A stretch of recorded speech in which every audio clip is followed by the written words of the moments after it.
Sucker! Where's the matches? For God's sake! He's over there! He's over there!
Is that the male? No, it's the female. Ooh. What are you doing? Working.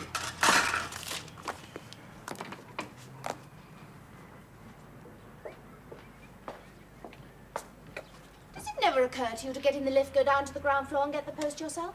I can't. I'm in the middle of a very devious plot. Is there anything interesting? Only fan mail. It's mainly bills. You're the only fan I want. You're in a very Rabelaisian mood this morning. There's one from Harrogate. Must be Aunt Rachel. Is that the one with the gold tooth that we call Goldfinger? No, that's a real aunt. This is an honorary one. I used to live next door to her when I was a kid. Poor woman. You've met her. She's Jamie's mother. You know, that boy I tried to get a job for. Oh, yes, I know. Nice boy with floppy hair. There was some trouble, wasn't there? Rupert? What's the matter? Jamie's dead. Dead? Yes, he died somewhere in southwest Africa. Apparently he was off on an expedition looking for diamonds. Well, how did it happen? Doesn't say. Because it was an accident.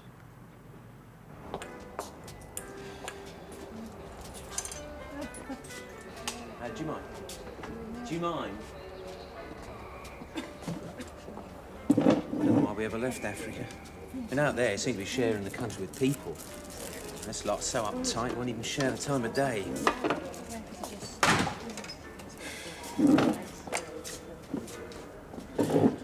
What's the matter? Nothing. Knocker's been a hell of a long time. Yeah, a couple of phone calls to make. Excuse me. Find out about the train to Grimsby. Where will you go? Well, I don't know. Used to be a bird in York. When you stay at her place. Whatever you know the address, weren't you? Right care of the Constitutional Club, Somerville Street. Okay. I had a letter from a chap I know in London the other day. He said he knew where there might be work for fellows like us. What kind of work? Oh, dead simple. Bodyguard stuff. Simple. Remember that jaunt in Muscat? We thought that was going to be simple. Ah! There you are, sir. Oh, no. Excuse me, dear ladies. Sit down, Knocker, before you fall down. Pardon me, madam. Where the hell have you been? I've been ascertaining the time of the train to Grimsby. Colonel. Don't call me Colonel in here. Anyway, it doesn't cross the start line till 20 hours. Oh, well, you have a job catching it now, mate. It's 4 o'clock already. Listen to me, Knocker. If you happen to leave home in the next couple of weeks, don't forget to leave a forwarding address. Something might turn up for us. Wilco? What about the other business? It's unlikely you'll hear any more. But in the remote chance that anyone should get in touch with you, you'll know what the story is. And stick to it. Oh, don't you worry, sir. I don't want any trouble. What are you going to do? Finish the business. They'll have the letters from the solicitors in Windhoek by now. And the death certificate. Well, as far as I'm concerned, the whole business is finito. And if I may presume to say so, sir, you do better to let sleeping dogs lie for a... Sit down again, Knocker. You're making a fool of yourself. No, not me, sir, no. As far as I'm concerned, you can... Stop it! Let him go, Ben. Let him go. He's always difficult after a couple of drinks. Will he keep his mouth shut? He'd better. Are you doing anything, darling? Baking bread. Sounds more like breaking bread. Expecting a famine? I'm just trying to keep you young. Filling you up with good, wholesome food. You don't know where to keep me young. At least the bread's got a chance of rising. Amy Wilde? Is Rupert there? Yes, he is. Who is it speaking?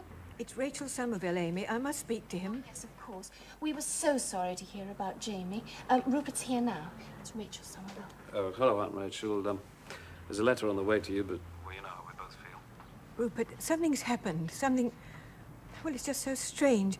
You know that 2 or 3 years ago, Jamie inherited that country cottage just outside Horsley? Yes, I remember. Well, today, one of the neighbours who knows me rang to say that there's a man in the house. A man? Who? At first, I thought it might be Jamie, that there might have been some terrible mistake. Well, I hope you rang the police. Yes, I did, and a young constable's just called. He says there's nothing they can do, there's nothing irregular. The police say the man is a friend of Jamie's and he has a key, but why didn't he come and see me first? Well, maybe he doesn't know about you and where you live. He does, he must do. It's one of the men who was with Jamie in Africa, a Colonel Stone. But what's so upsetting, Rupert, is that I know he wasn't really friendly with Jamie. Well, it must have got on to some extent. All I know is that in one of his letters, Jamie said he'd had a terrible quarrel with Colonel Stone, so what right has he got to go... No, don't worry. Amy and I will pop over, see what it's all about, and then we'll drive on and see you. Where is the cottage exactly? It's called Pear Tree Cottage. Yeah. And you go past the church just outside Horsley towards Harrogate. Mm-hmm. For about half a mile, I think. Yeah. The turning on the right. Turning on the right? Just after the top of the steep hill. Just after the top of a steep hill. That's it. Rupert, you're so kind. No, not at all. We'll see you for tea now. Yeah. Bye, Aunt Rachel. Goodbye. I was going to a life class at the college. They have a male model who is a cross between Clint Eastwood and King Kong. You're trying to give me a complex? No, I'm just trying to get out of a visit to Pear Tree Cottage. Well, it all sounds a bit odd. It sounds a waste of time. Bet it isn't. 30p. 10? 20? Done.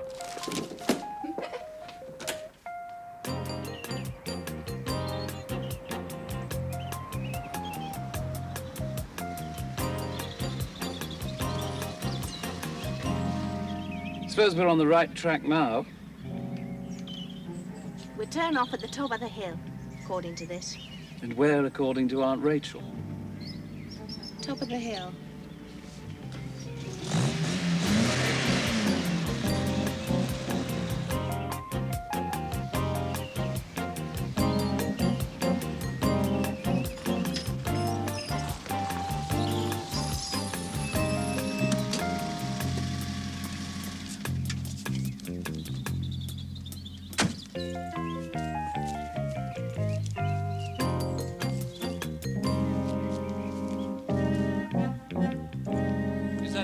Pear Tree Cottage, according to me. I can't see the pear tree. Can I drive down or have I got to walk? If you drive down, you'll walk back. Without a choice.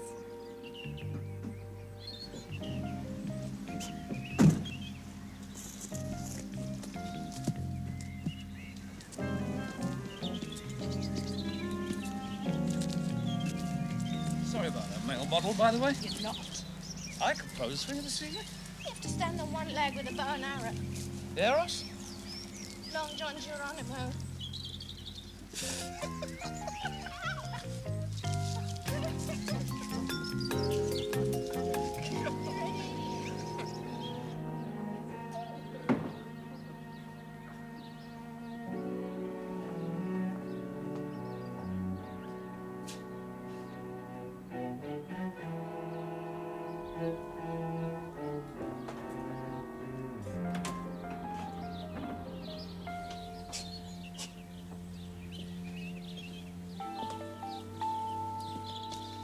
Good afternoon. Oh, good afternoon. My name's Wilde. This is my wife. Hello.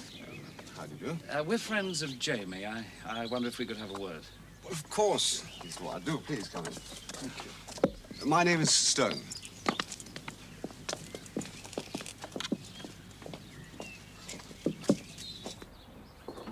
Let's go straight through.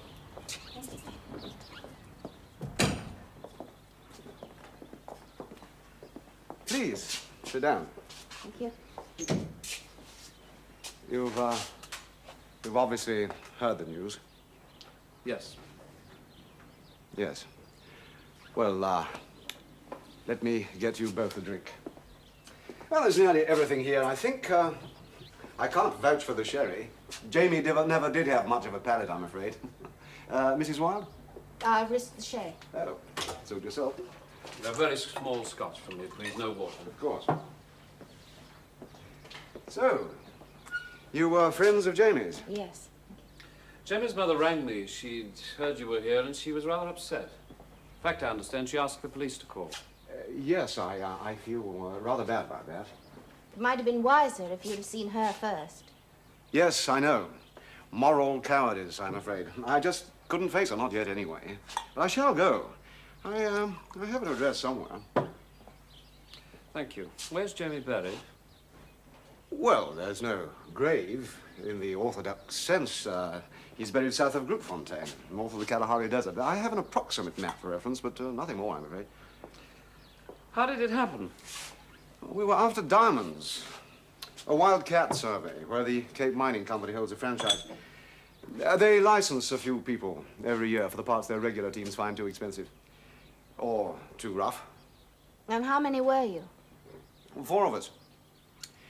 We'd been out in the Land Rover for only about 3 weeks when suddenly the engine packed out. I sent Jamie up a small escarpment to the south to see if he could get a bearing on anything. After a while, when he didn't come back, we went to look for him. And he was dead? No, not quite. He'd obviously fallen off the rock face. He had severe internal injuries. We had to carry him, of course, and the food and the water. We dumped most of the heavy stuff, a lot of the canned food, even the spades and the rifle. In the end, even the dog deserted us. You had a dog? A very fine mongrel called Mowgli. But we managed to stagger on for another couple of days until the water ran out. And then? We sucked the dew off the thorn bushes. Took hours to get a taste, let alone a mouthful. Jamie died, finally, the day before we were rescued. And what about the others? Oh, they're okay, luckily. We all of us had a spell in the hospital at Windhoek, and then came home. Let me get you another drink.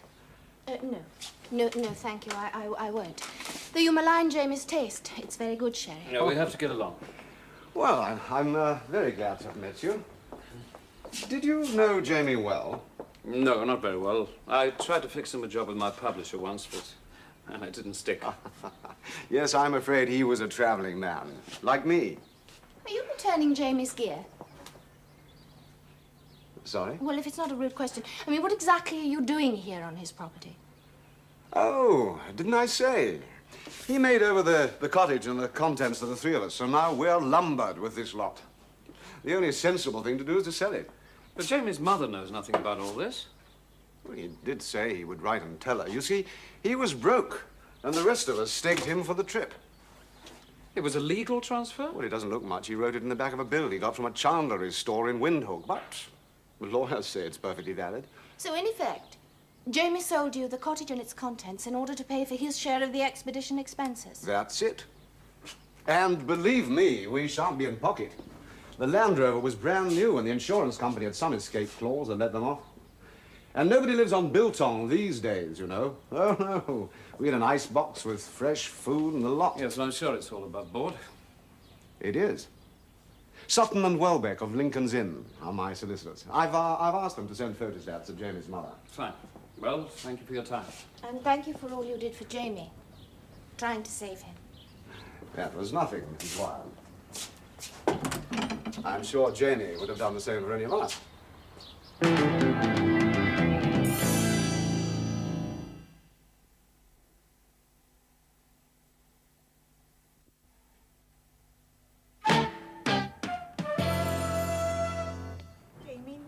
cottage has always been in the family, and that his Uncle David wanted it to stay in the family. He needed credit in a hurry, and I assumed the cottage was all he had to put up. But why didn't he tell me? Well, I expect he hoped to make enough from the trip to buy it back. And if he hadn't, he would have told you afterwards. Rupert, do you really believe this Colonel Stone? Well, we can't very well do anything else, not at the moment. If you let us keep these documents, we'll look into it and make sure everything's genuine. Yes, of course. Jamie won that in Austria. Was Jamie a climber? Oh, yes. I didn't know that. Yes, he climbed the Teufelsims with the Combined Services team until there was an accident. One of the team, an Air Force boy, I think, lost his nerve and Jamie was nearly killed. Jamie brought the other boy down, but he never told anybody except me exactly what happened. He always took the blame. The same thing happened at school. I remember about that. He was expelled. Nearly. It was over cheating or something, and the guilty boy came from a poor home. Jamie refused to defend himself. Do you think it possible people used him? Well, he was a generous boy. He was of an idealist. And a bit too quixotic for his own good sometimes. Oh, soft touch, in other words. Oh, maybe. I thought he was over that job at the publishers. Oh, yes, they told me. Some old lady had a hand in the tea money, and Jamie said if she was dismissed, he'd go too. Because he believed her tale of woe, that she had some desperate financial crisis at home. So he was trusting. Too trusting. We'll call you soon. Thank you. Wait, how did Jamie get into the business in Africa? Oh, he went off on one of those safari holidays, a package tour. And then he met Colonel Stone. If Colonel Stone comes tomorrow, wish me courage. I'm not sure I can face him. You've never lacked courage. Where do you think Jamie got it from? Are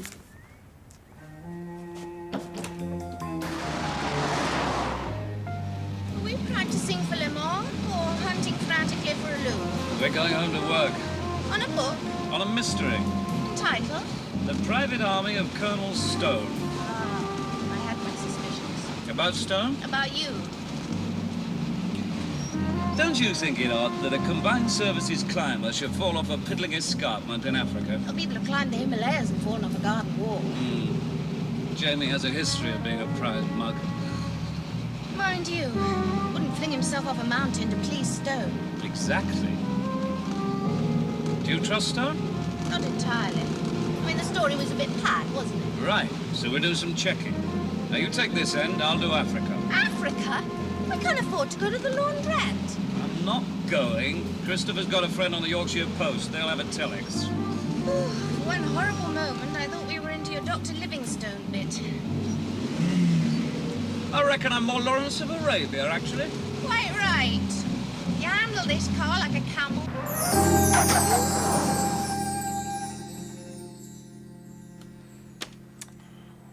It's possible his story's true. There aren't many ways of checking. Yeah. Death certificate's genuine. I checked out the coroner's name with South Africa House.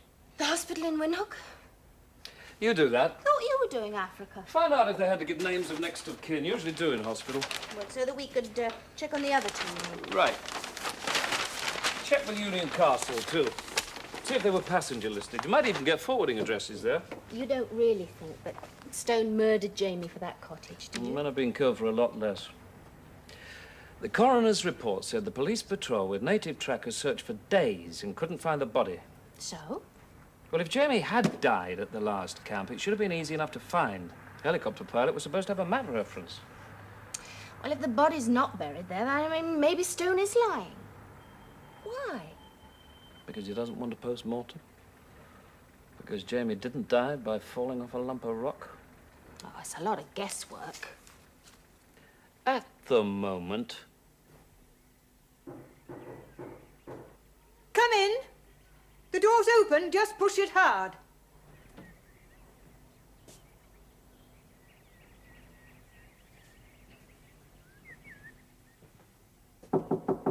Who's there? I'm Colonel Stone, Mrs. Somerville. I'm afraid this must be equally painful and embarrassing for both of us. You see, in the short time that I knew Jamie, I came to admire him, too. I held him in great affection. I'll just put these in water, if I may. Is the kitchen through here somewhere? Please don't bother. That's no trouble.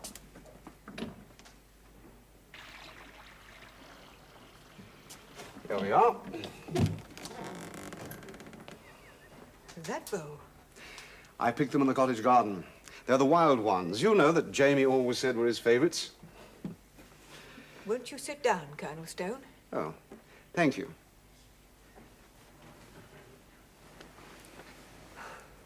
You know, only a moment ago I said it was awkward and embarrassing, but now that I've met you, somehow it all seems much easier. I'd like to tell you about things, if I may. Would you like me to? Now that I've met you, yes, I think I would. The truth is, you see, that when we started out on the expedition, Jamie had nothing to put into the kitty. He was always like that. Anything he had, he always seemed to give away. Well, we none of us had much, of course. I mean, especially the other two lads, but, well, they had enough. And, of course, we knew that if we made a good strike, a few pounds here and there wouldn't make any difference. But Jamie insisted on making the cottage over to me. I tried to talk him out of it, but he said that he'd never scrounged on anyone in his life.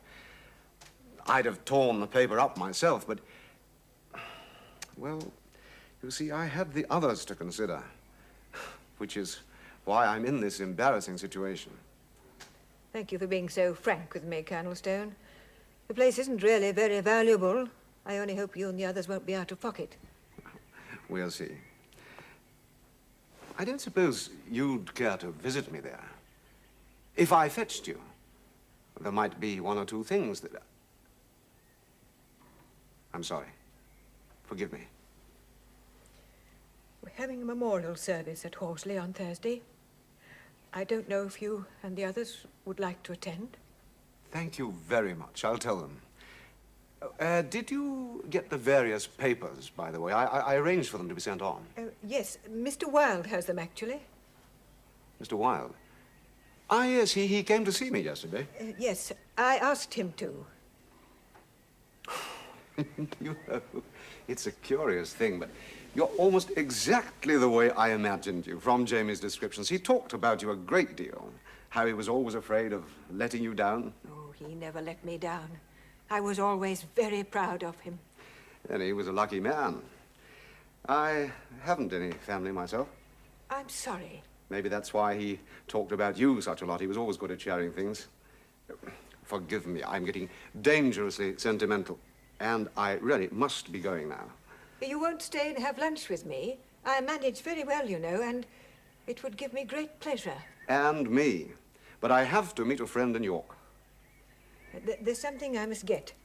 Please don't move. I'll get it for you, whatever it is. Well, it's across the hall in the dining room. There's a silver christening mug on the table, along with one or two other things. Could you bring it to me, please? Of course.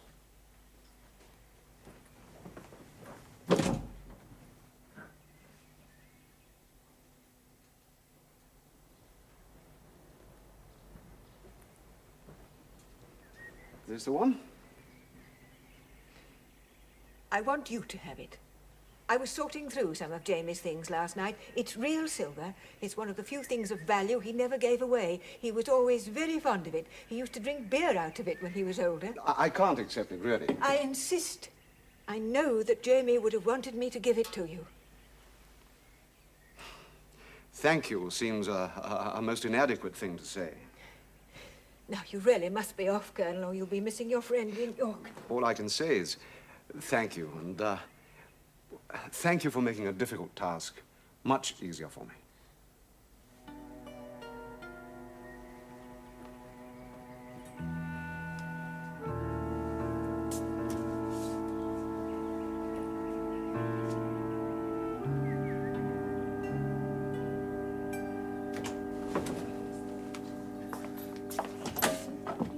Check the number for me? Yes, please. It's number 14. Lovely. King Edward Crescent. Thank you very much. Goodbye. Well, Well, they travelled tourist class in a 3-berth cabin, so they must have been hard up. The Colonel gave his address as care of the Constitutional Club here in York. That's right. They got a reciprocal arrangement with the Army and Navy Club in London. Well, one of the men, Benjamin Hurst, gave his address as care of the Colonel. Yeah. But the other, Treadwell, gave an address in Grimsby. What did you get? Oh, not a lot. I got through on the telex to the editor of the Group Fontaine Gazette. Police did go back and try to find the body, but the reason I had no luck is there have been 2 heavy storms in the territory. Lucky for the Colonel or not. That's what I want to know. Let's go to Grimsby now. No, you go. If I don't do some writing today, I'll be in breach of contract. Again. It's inspirational, Rupert. I mean, it's living flesh to clothe the arid bones of your stories. I'd never thought of it like that before. Thank heavens. You could read me the telex stuff on the way. You could stop for tea at a place outside Scunthorpe. Stop turning me on. I must get ready. Phone, Rupert. Rupert Wilde? Rupert? Hello? Rupert, you've been engaged for hours. Oh, sorry, Aunt Rachel. We were phoning halfway around the world about Colonel Stone. Well, I could have saved you the time and the money. He's just been to call. He was terribly nervous, poor man, cutting a bunch of roses from Jamie's garden, but he has explained how everything happened. So I don't want you to bother about it anymore. But Aunt Rachel, just a minute. What's the matter?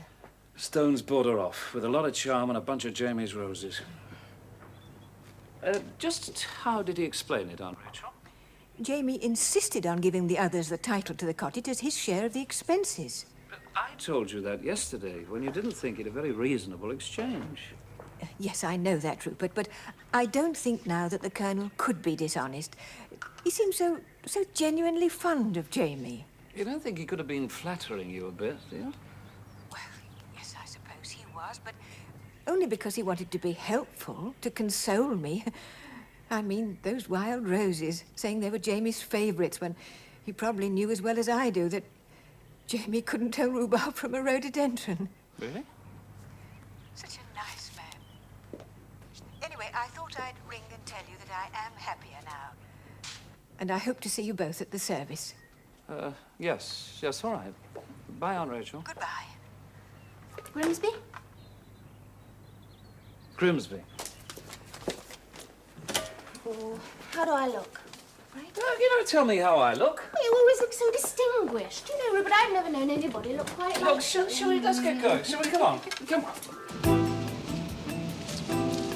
How do you protect people from a con man when they want to be conned?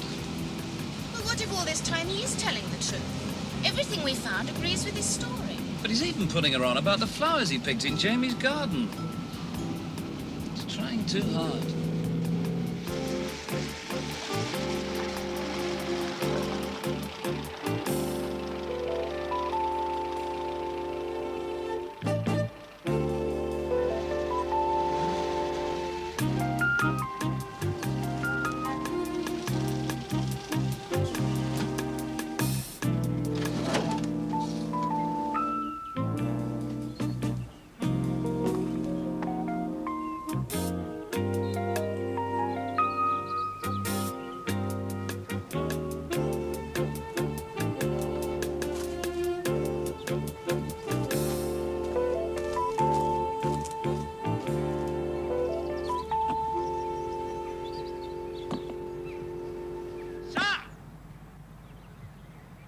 Take you long. Have you got the van? I got it as far as the gate. Idiot. How are we going to get it back up again? Friendly farmer with a tractor. That's your responsibility. What's the van like? I got it cheap. My bird works for the rental agency. Handbrake's clapped, aren't they? Well, fix it. I'm on holiday. Leave.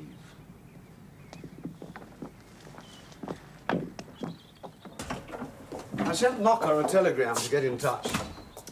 We don't want to hang around. Nice little property. Worth a bob or two. About 12,000 with the land, I'm advised. For a quick sale, of course. Well, that's better than we thought. Ben, Yeah. a bonus. Something else for the kitty. Right. Worth a tenner. lot more than that. It's solid silver. I want you to take some of the stuff down to London this weekend, by the way. Yeah, such as? Well, it won't be a lot, but we should get things moving. Some of the pictures are quite good. We'll try Sotheby's. May as well fly high.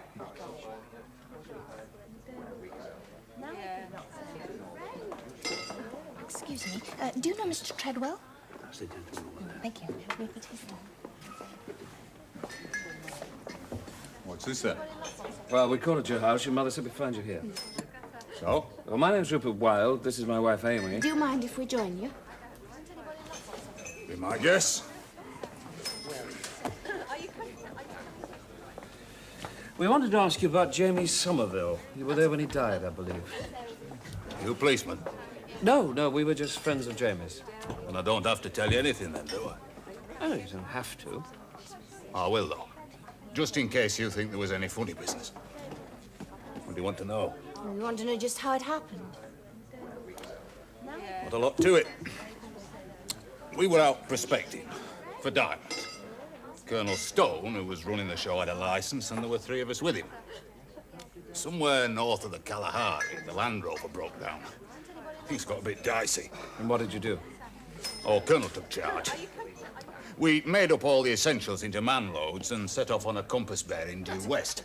You see, we knew that there was a telegraph line between Grootfontein and Windhoek. So we thought we'd just cut it and wait for the repair crew to come along. You didn't have a radio? Oh, well, we did, yeah, but it went on the blink about the 3rd day out. Anyway, things got a bit rough. We drained the radiator, but we still didn't have enough water. We couldn't find any shelter. And things got really bad. We were falling down more than we were walking. But Jamie was still able to climb. We heard that he fell off an escarpment. Yeah, he did, yeah. Well, he seemed okay when he left us, but he must have fallen. Oh, Colonel filled him up on morphia, and we carried him for nearly 2 whole days. And he died. And the rest of you were rescued? Yeah. Well, except for the dog, that is. We had a dog with us, you see. And the dog was still with you when Jamie died?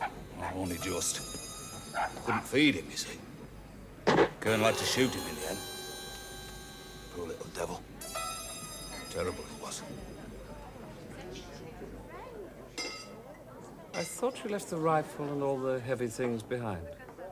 I didn't say that. Look, I really don't remember. I mean, I was delirious half the time. I was in Windhoek General for 3 weeks afterwards. Let me get you another. No, thanks, no. I've got to go.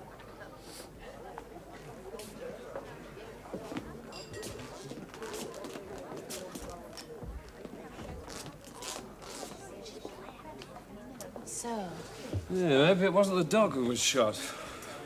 oh, that's a big jump. It's a big desert, and no witnesses. Talking of big deserts. Yeah. Sherry? Pint. Of sherry?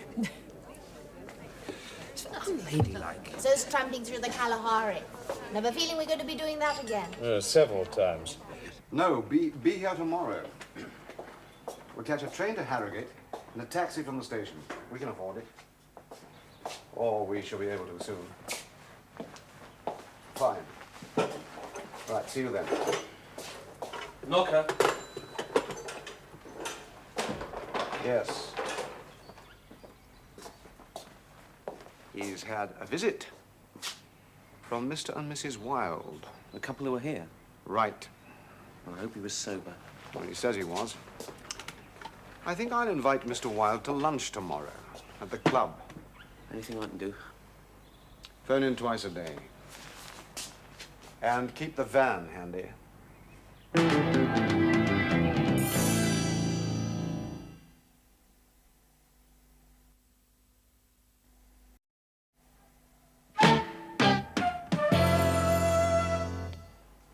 And would you open it now? Certainly, sir. Well, I shan't be having lunch here many more times. You off again?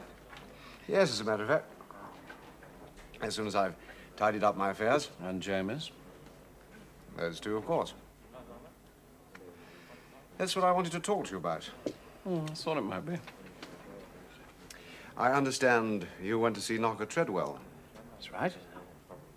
That means you're checking up on us, Mr. Wilde. You couldn't have got Knocker's address unless you'd gone straight to the shipping line or the South African authorities. I went to both. And if you're checking up on us, that means you don't believe me. Means I'm checking up. And if you don't believe me, I want you to come out into the open and tell me why. We have nothing to hide. I'm curious about the way Jamie died. I've told you. And Knocker's told you. There's one significant detail that was different in your stories. And what was that? Why don't you ask Knocker? You're not helping yourself. All right. Why was Jamie's body never found? Would have been easy enough to mark the spot with a few stones. On these last 3 days, we were too weak to hold a baby's brick. I'm not sure Knocker remembers it that way. Knocker was in delirium most of the time. It's surprising he can remember anything at all.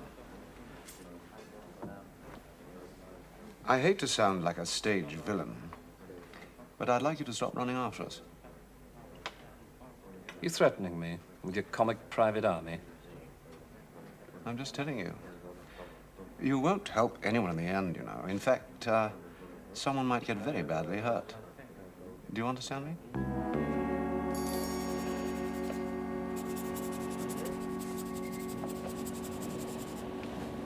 So where does that leave us then? Well, we know somebody's lying. Stone said they left the rifle behind. Treble says they used it to shoot the dog after Jamie died. Why should Stone conceal the fact that they had a rifle when Jamie died? I mean, unless it... And now he's trying to warn us off. Politely, almost pleasantly, but very, very definitely. Well, but I've got an idea. Well, don't worry, it'll go away. No, listen, seriously, Rupert. Look, why don't you phone the Colonel and tell him the body's been found? I mean, you know, there's been a sandstorm or a patrol found it or something. Aunt Rachel's had a cable. You're not just a pretty painter, are you? Go on. But I won't phone. I'll go see him. Try to read his face when I tell him. Well, we both go then. No. It's better if they think you're watching my back. Then they'll think twice about doing anything then. No, I don't like it. They found a way of dealing with Jamie and got away with it. They might find a way of dealing with you, too. I'll be careful. Yeah, but do you really think they're crooks? Yeah, well, I know they are. Well, then what was Jamie doing mixed up with? Well, I shouldn't think Jamie was quite the saint that Aunt Rachel remembers, but well, even if he was a blue-jowled desperado in Africa, it doesn't give Stone the right to shuffle him off the mortal coil. As Stone is about to be told.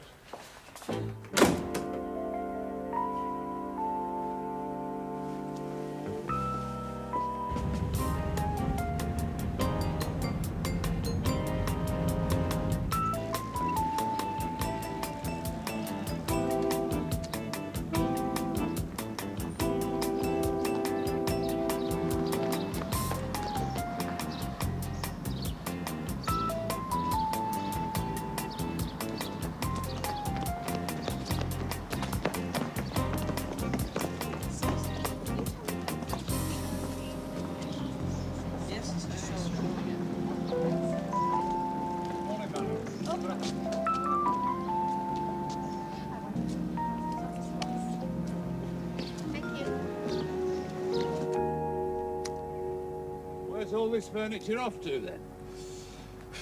Well, if the van hasn't taken root by the gate, Ben's taking most of it to York. There's an auction there Monday. Oh, that's good news. The best start's going to London, of course. If the van makes it. House agent got a buyer, then? Yes, actually. Already? Oh, that's even better news. Only because I knocked 1,000 off the price. We need a quick sale. Now that Wilde started sniffing around. I don't know what he's trying to prove. We better make sure that he can't prove anything.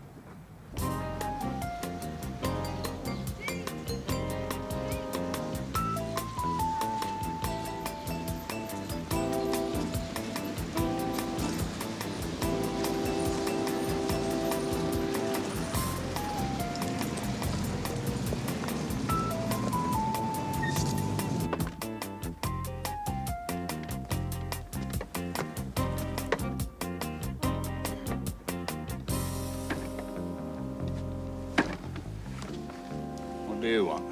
I come carrying a forked stick. What? I've got news for the Colonel.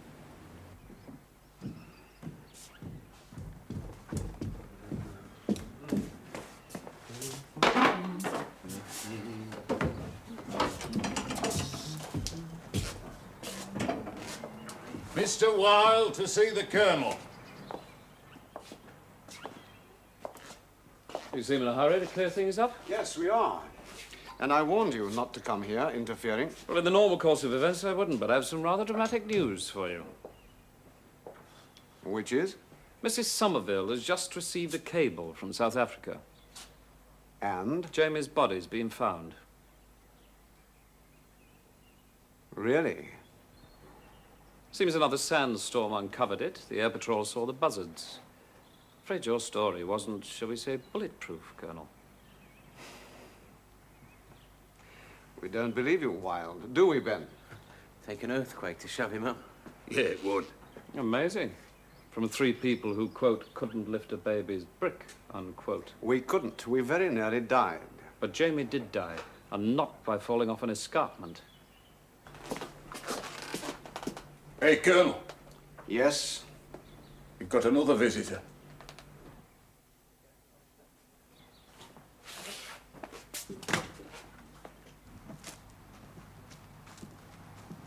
Do come in, Mrs. Wilde. It's open house today. Thank you. Your husband's in the sitting room. Jamie, what are you doing here? I was worried. What about me? No, about Jamie. Excuse me a minute. Look, he was too good to be true, Rupert. You know, the business at school with the boy and the mountaineering and the climber, and then the publishers and the old lady. Yeah, go on. Well, I went to the school and saw the headmaster. There was no other boy. Jamie was known as a cheat and a thief. So then I rang Simon at the publishers. Well, there was no old lady either. Well, that was a story they gave you to save you embarrassment because you'd sponsored him. And the climbing incident? Oh, there was no way of checking that. But it's reasonable to suppose that he lied about that, too. Is it reasonable to suppose that he was no saint in the desert either? I'd heard all Jamie's stories as well, and believed them at the time I took him on. What you've been implying all this while is that Jamie got shot. Yes. Jamie was shot. Whatever he did, whatever he was, you had no right to kill him. We didn't. He shot himself. About 3 days after the Land Rover broke down, there was only 1 can of water left. Jamie took it during the night, and the rifle. And made off. We started tracking him the next day. We were nearly done. We'd had nothing for 36 hours, but we managed to catch up with him in the end. He knew that if we got him in that mood, we'd have torn him limb from limb. Or staked him out in the desert and left him. That's what I'd have done. You wouldn't have done because I wouldn't have allowed it. But Jamie didn't know that. He thought he had the choice of a quick death or a very painful one. Hasn't he killed himself? We went in at dawn with nothing but rocks and our bare hands. There were 2 shots. We were almost past caring. We were determined to get him, and we did. When we found him, we saw that the second shot had gone through his head. Tell them where the first one went. He put it through the jerry can. You see, he wanted us to die with him, only more slowly. I see. Well, he's paying for it now. You've got a nerve, Wilde. You don't know what it's like. You must think what you wish. I think half of what you get for this will pay Jamie's share, your expenses, and more. It would be a kindness if the other half could go to his mother. You think we would touch a penny of anything that belonged to Jamie Somerville? Finish it, Skipper. Go on, sir. Let them have it. Very well. There's a girl in Windhoek called Sally Grenville. She's 18. Jamie had promised to marry her until he found out that he'd got her pregnant. And then he ditched her. She had to tell her parents, of course, and they threw her out. She attempted suicide, but thank God she was found in time. And she's all right. She's all right. And the baby will be born. And that's who the money's for, Mr. Wilde, a baby, whom we hope will grow up to be more like its mother than its father. We're fairly rough, the 3 of us. But that doesn't mean to say that we can't occasionally do something worthwhile, like allowing Jamie's mother to keep her dream. And that's why we'll all be on church parade tomorrow.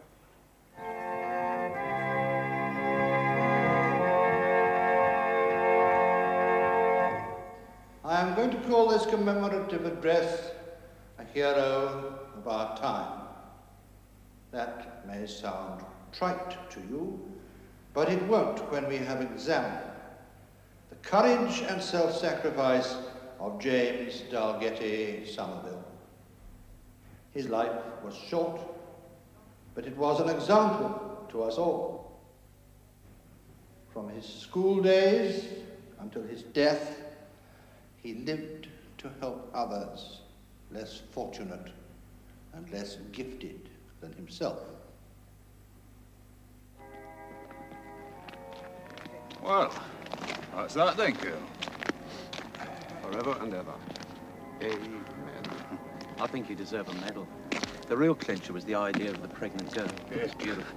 Nobody can resist a baby. I was relying on you chaps to back me up whatever I said. Mind you, I nearly had a heart attack when you told them about Jamie. Yeah, if Wilde goes to the law, we'd never be able to prove it was suicide. He won't. It's important to him that Jamie's mother stays proud of her little boy. Important to you, too. Maybe. Well, it's over now. What are we going to do now, then? I think we've earned a couple of weeks off. Yeah, where? Bahamas suit you? Ah! Go to the Wildes. All right, chaps. Let's give it to them. Party, attend, shut! By the left, quick, march, left, left, party, hop!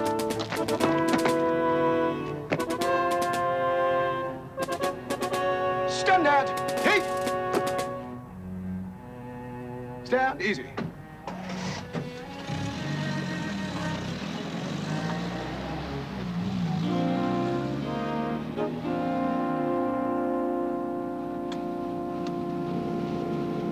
Not a bad-hearted gang. No. I mean, you'd be glad of them in a tight spot. So long as you hadn't bought your grandmother, whom they'd sell. Oh, come on. We agreed they're telling the truth about Jamie. Probably. The bit about the pregnant girl. Well, I'm not starting to believe that. I'm an incurable romantic. Totally and utterly incurable. Stop in the village. I feel like fish and chips. I've just been cured.